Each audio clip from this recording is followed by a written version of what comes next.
A husband and a wife lived in a village.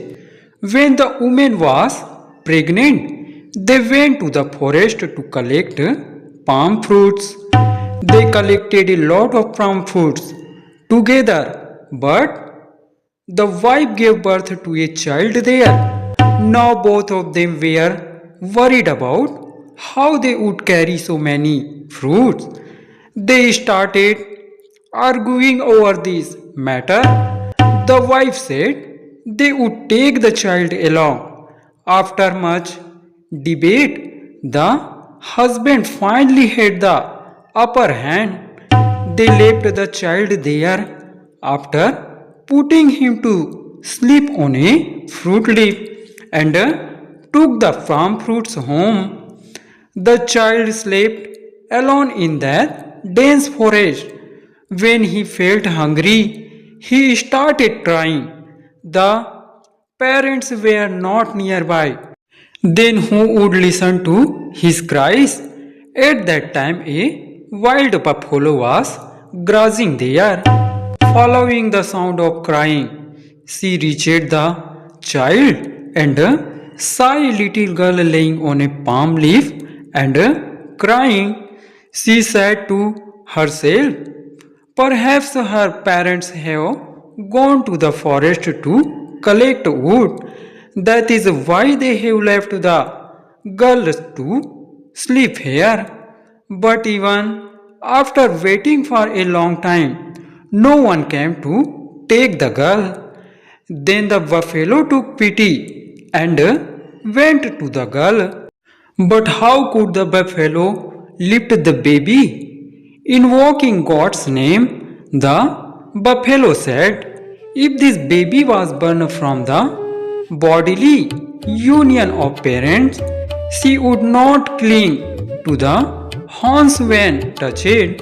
Saying this, the buffalo touched the baby with its horns, and the baby clung to the horns. The buffalo took the baby to her home and fed her milk. In this way, the girl grew up drinking the buffalo's milk. Every day, the buffalo would go to graze in the forest. The girl would play in front of the buffalo's house. One day, the girl was talking to herself. If I had parents, they would have brought me a basket and a ladle so I could play with them. The buffalo heard this. The buffalo asked the girl, daughter, what were you saying? Then the girl said, if I had parents, they would have brought me a ladle and a ladle. I would have played with them. This hurt the buffalo. She said, daughter, were you thinking the same thing? Okay, I will get it for you. Then she lay down like a corpse in the mud on the side of the road where people used to sell their goods. People going to the market to sell baskets and baskets saw the buffalo lying there. So they took pity on it. They put down their baskets and tried to drag it out of the mud. As soon as they set the buffalo on its feet, it chased them away, and the people, frightened, abandoned their belongings and ran away. She brought their baskets and gave them to the girl. The girl took them and started playing happily. One day, the girl said, if I had parents, they would have bought me clothes and jewelry. A buffalo returning from the forest heard this. She approached and asked, nothing, mother. The buffalo asked again, tell me, daughter. Then the girl said, if I had parents, They would have bought me clothes and jewelry. I would have worn them and played a lot, dancing and jumping around. The buffalo said, "That's it. Why are you thinking so much about this? Daughter, I will get it all for you." The buffalo again went on the same path and lay down in the mud like a dead body. When the traders selling goods in the market passed by that path, seeing the buffalo lying like that, they thought that it would die like this. Thinking this, everyone put down their goods and tried to pull it out of the mud. The buffalo got up and started chasing them. They all left their goods there and started running away from there. The buffalo took all their goods and reached home and gave them to the girl. The girl wore clothes and jewelry and started playing happily. The buffalo used to go to graze in the forest every day. Gradually, the girl grew up and became a beautiful young woman. One day, a king and his soldiers came to the forest for hunting. The king felt the urge to smoke a cigar. So he told his soldiers, "Look, there's smoke coming from somewhere in the forest. Go there and bring some fire. I want to smoke a cigar." The king's soldiers looked around. Smoke was nowhere to be seen. After some time, they finally spotted smoke rising from one spot. Keeping their eyes on that direction, the soldiers began moving in that direction. As they walked, they reached the same buffalo girl. Instead of bringing fire, they were so impressed by her extraordinary beauty that they returned to the king and said, "Your Majesty, we went to fetch fire, but instead of bringing fire, we saw a very beautiful young woman there and returned. Your Majesty, that young woman is 100 times more beautiful than your queens." Hearing this, the king said, "Then let's go to her." Everyone went to the young woman's house. The king saw that she was indeed very beautiful. He asked her for fire. The young woman brought it. The king extinguished it and asked for it again. The young woman brought fire again. The king extinguished it again and asked for it again. Then the young woman said angrily, "Go back the way you came." When the king answered in this manner, the soldiers became angry and tied the young woman inside the house and left, locking the door from outside. That day too, the buffalo had gone to graze in the forest. When it returned, it saw that the door was locked. The buffalo said to the young woman, "Daughter, open the door. I am not feeling well. I need to drink water." But the young woman, being tied up, could not open the door. The buffalo too could not open the door, and its last moments came. Before its life fused away, the buffalo said, "Daughter, you did not open the door.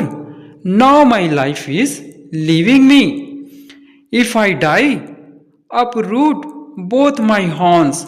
You will get everything from them. Uproot the left horn with your left hand and the right horn with your right hand." Saying this, the buffalo breathed its last right there at the door. Then the king again went to the girl's house with his soldiers. There he saw a dead buffalo lying at the door. The king's soldiers removed the buffalo and took the girl out. They said, "We will make you our king's queen and take you away." The girl said, "My mother has died. I will not able to go with you until her last rites are performed." When the king heard this, he sent his soldiers to bring the washerman, barber, and Brahman and perform the purification rituals. Then the king said, "Now we will make you our queen." The young woman replied, "I would not go like this. First, build a road with vermilion. Bring a palanquin and musical instruments. Only then will I go." Immediately, on the king's orders, a road was built with vermilion. The palanquin was bought, and the young woman was cried along with the musical instruments. As they passed through the dense forest, everyone felt thirsty, leaving the young woman there. They went in search of water, but they could not find any. Then they took 4 gooseberry fruits and threw them in all 4 directions. There was no sound from 3 directions. From the 4th, they heard the sound of fruit falling into water. Everyone ran in that direction. They saw water in a small pit. Everyone drank the water. Till that time, the girl was sitting alone in the palanquin. Just then a female bear reached there and said to the girl, "Give me your jewelry. I will wear it. If you don't give me the jewelry, I will eat you." The girl, scared, gave all her jewelry to the female bear. After that, the female bear said, "Now give me your scarf, otherwise I will eat you." Scared, the girl gave her scarf also. After that, the female bear said, "Now get down from this palanquin and go away, otherwise I will eat you." Hearing her words, the frightened girl got down from the palanquin and went away. Then the female bear, posing as a daughter-in-law, quietly sat in the palanquin. The king asked the young woman, "Will you drink some water?" The bear's daughter-in-law kept groaning, saying nothing. Everyone said she was not thirsty. With that, he began to move forward with the palanquin.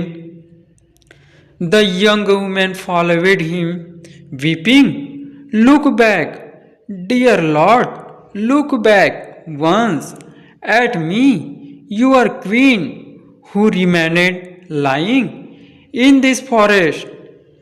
Hearing the young woman's cries, the king asked everyone to be quiet and asked, "Where is that girl's crying sound coming from?"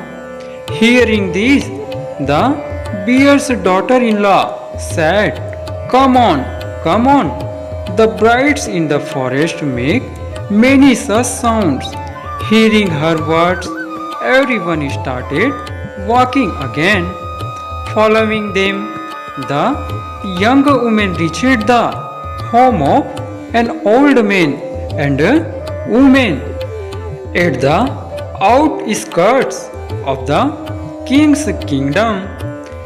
They had no children.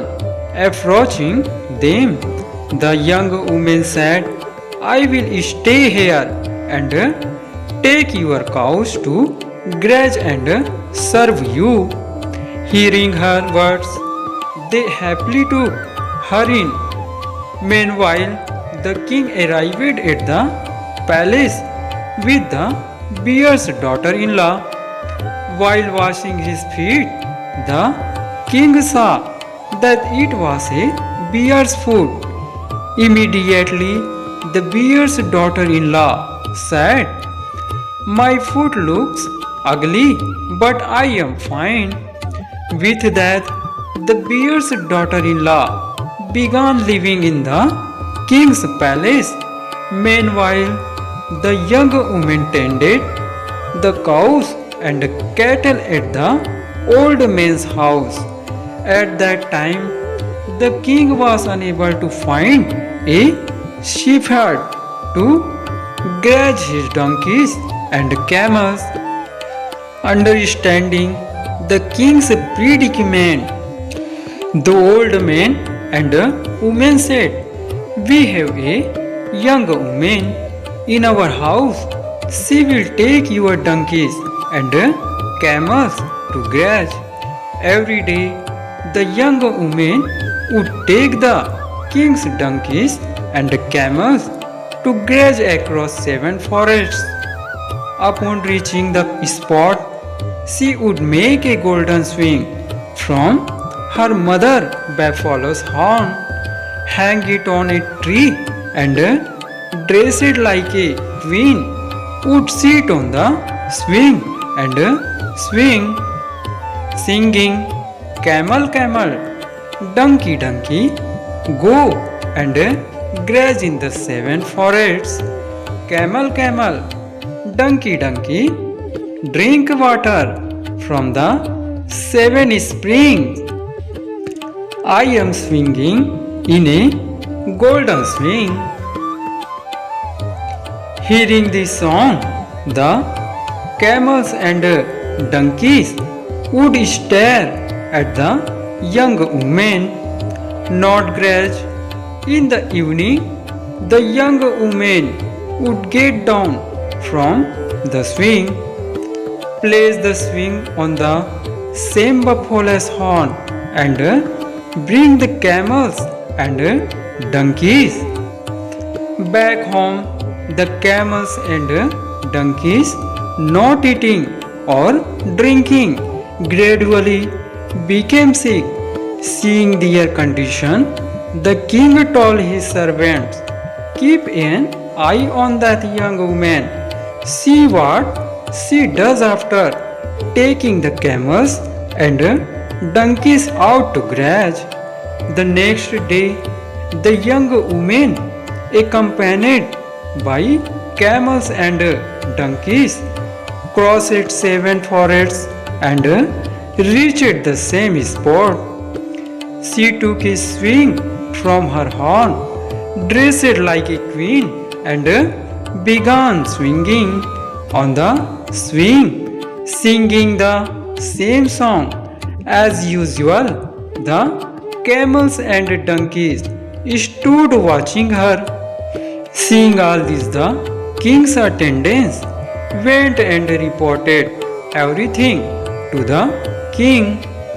Hearing this, the king went to see for himself and saw the young woman dressed like a queen, swinging on the swing, singing songs The camels and donkeys stood watching. The king hid behind a tree and watched the whole scene. After swinging, the strangely beautiful young woman got off the swing and began packing her belongings into the horn. Just then, the king grabbed her by the hem and pulled her by the hem and said, I had no idea you were living here and doing such things. I will take you with me today. Hearing the king's words, the young woman said, I would not return to you. They have already put me in trouble and taken the bear's daughter in law with them. Go and get that bear's daughter in law out. Only then will I go there as queen. The king said, how can I get her out? The young woman said, from today on, don't eat or drink anything. If anyone asks, tell them you will eat only after you have dug a new well and all the daughters-in-law have consecrated it. And when all the daughters-in-law go to the well to consecrate it, push the bear's daughters-in-law into the well at that very moment. The king did as the young woman said. A new well was dug. All the daughter-in-law went to the well to perform a puja for their honor. As they bowed down, the king pushed the bear daughter-in-law into the well. Then the royal officials filled the well with soil and filled it. The bear daughter-in-law screamed from inside, stop! The other bears of my clan will surely avenge you for this. After the bear daughter-in-law's death, the king kept the young woman as his queen forever.